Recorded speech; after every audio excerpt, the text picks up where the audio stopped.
Muy buenas noches. Medicina y verdad.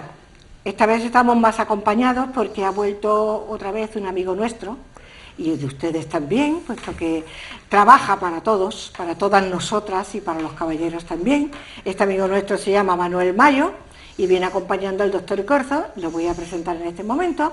Muy buenas noches, don Manuel Mayo. Buenas noches. Y buenas noches, doctor Corzo. Buenas noches a usted y a todos los telespectadores. He empezado primero por él porque como él invitado... Por educación para empezar. Y además porque este tiene un coco privilegiado. Muy bien, lo del coco privilegiado lo van a comprobar todos ustedes. No obstante, yo le dejo la palabra a ellos porque lo del coco privilegiado no es lo mío. Hoy estoy completamente desorientada. Empezamos. Los tratamientos que se pueden hacer con el sistema neural de terapia electromagnética son muy similares a los que se pueden conseguir con la antigua magnetoterapia. Entonces, una de las cosas que vimos era que con la magnetoterapia, que siempre se anda buscando potencias elevadas, en muchos Gauss, sí, a partir de 50 Gauss prácticamente los efectos eran los mismos. Entonces llegamos a la hipótesis de trabajo, como comentaba antes, que hasta que no se demuestra no se puede decir que eso es así. Llegamos a la hipótesis de trabajo que el efecto no se producía por el campo magnético que ejercía en sí, sino por el decay que se llama el decaimiento de la señal que se produce después del pulso. Y después, más tarde, el Instituto Tecnológico de Massachusetts comprobó que ese decaimiento de señal después de un pulso electromagnético influía en el spin rotacional de los átomos, de los electrones de valencia, que son los electrones más exteriores, que en realidad en una molécula de una materia es el electrón de valencia, pero dentro en el organismo humano son los radicales libres cuando se salen del spin. Entonces esto, fíjate cómo van saliendo las cosas tal y como vamos hablando. Este estudio de Massachusetts, años mucho más tarde de llegar nosotros a esa conclusión, justificó aquella idea que nosotros teníamos. Entonces, ¿qué ocurre? Pensamos que si la potencia en realidad no hacía el efecto cuántico, sino que era el spin, lo que había era que producir muchos spin. Entonces, el Neuralter, por este motivo y por otro, genera 300 millones de frecuencias en tiempo. O sea, no va barriendo, sino que genera los 300 millones a la vez. Dentro de que la energía es bajísima, porque son milivatios, o sea, una potencia bajísima. Ahora mismo aquí en el ambiente de cualquier teléfono, de cualquier emisora de radio, de televisión o de cualquier otro elemento que emita radiofrecuencia, de cualquier Bluetooth y tal, hay energía de radiofrecuencia con mucho más potencia que la que emite el Neuralter. Pero, claro, no contienen esa información, ese pulso, esos spin y esa frecuencia. Entonces, esto nos dio explicación a los resultados tan importantes que se obtenían con tan poca potencia. Y eran esos múltiples decaimientos de la señal que se generaban en un mismo tiempo. Entre otras cosas que ahora veremos. He comentado esto por el tema de que cuando empezamos al principio diciendo que había cosas dentro de la medicina energética, la medicina cuántica, que nos basábamos en hipótesis de trabajo porque era algo que estamos viendo pero que no podíamos demostrar.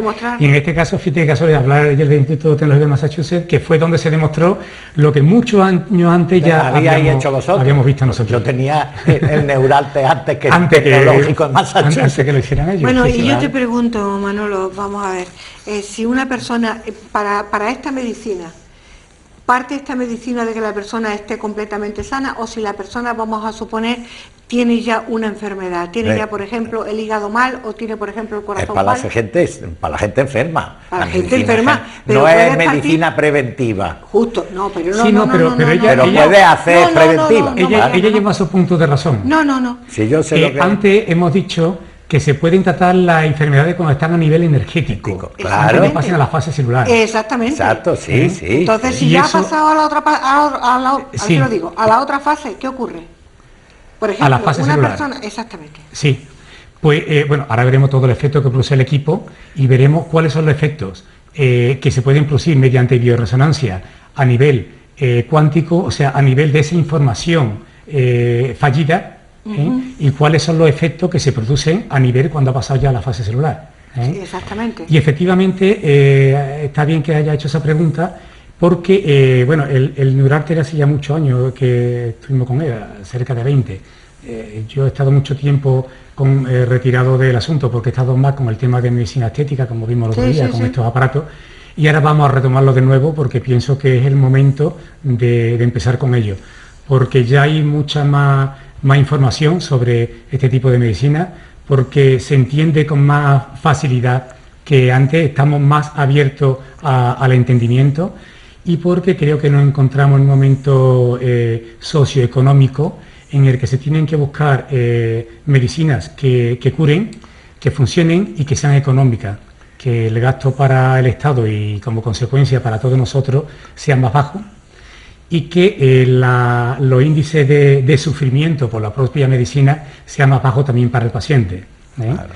Puedo hablar, por ejemplo, del caso del tratamiento con Neuralter, lo que vemos bien, y eso Mariano no lo puede decir, que él seguro que ha hecho tratamiento, el sistema osteodegenerativo, o sea, en personas mayores, el equipo va fantástico. O sea, yo sé de casos que con el tratamiento del equipo se han quitado analgésicos, antiinflamatorios, y como consecuencia han arreglado el estómago. Todo, efectivamente. Es que la medicina alopática es lo que pasa. Te trata una cosa y te jode 7. Mire usted, déjeme como estoy.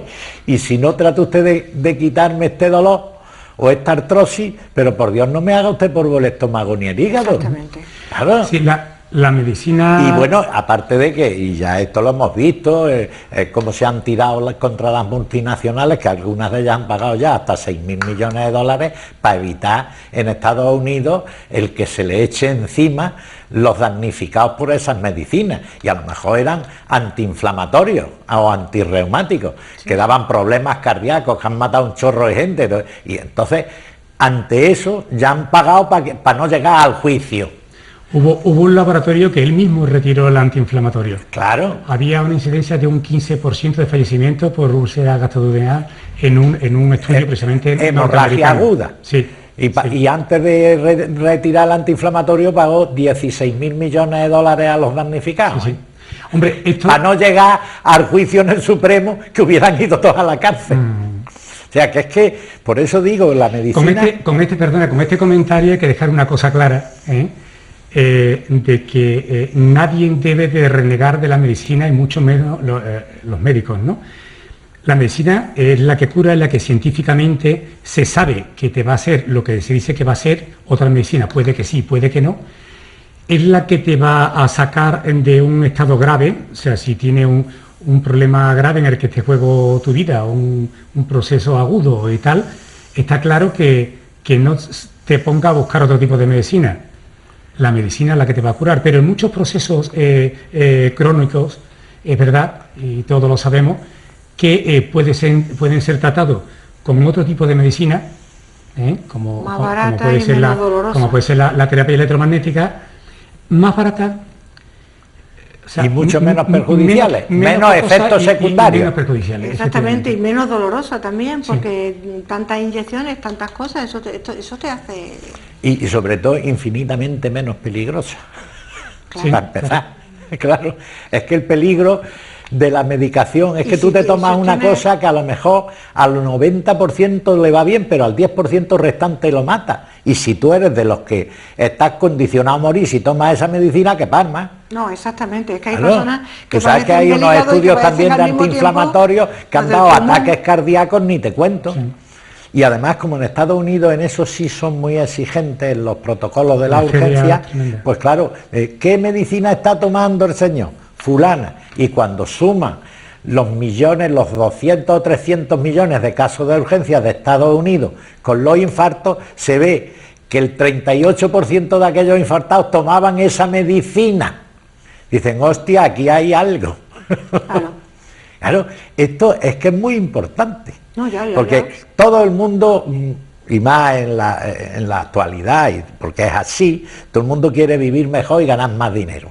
No conozco a nadie, a menos que no sea tonto de baba, que quiera vivir peor y ganar menos. Porque no queremos morirnos. Pero, claro, y los laboratorios farmacéuticos... Eso lo tenemos claro. Claro. Eso lo tengo clarísimo. Pero las multinacionales tratan de vender el conejo como sea. Te lo disfrazan de conejo verde, de lunares, blanco, con pintas, a rayas, como sea vender el conejo. Y contra más le ganen al conejo, mejor. Y muchas veces obvian estudios que le están diciendo que ese conejo mata y los apartan y engañan hasta la Federación de Drogas Americana. Y por eso vienen luego los juicios y por eso salen eso. ¿Qué ocurre? Que cuando tú introduces la química en el organismo humano, una química que es distinta, generalmente el problema es que crea otros problemas que no estaban. Por eso, por ejemplo, dice, no, yo llevo 10 años con un antiinflamatorio. Sí, pero le ves una hepatitis iatrogénica del copón. Sí, claro, dice, oiga usted, tenga usted cuidado, que esto no es para toda la vida. Y tienes que evitar, como dice Manolo, en las enfermedades que son crónicas, evitar por todos los medios cronificar la medicación.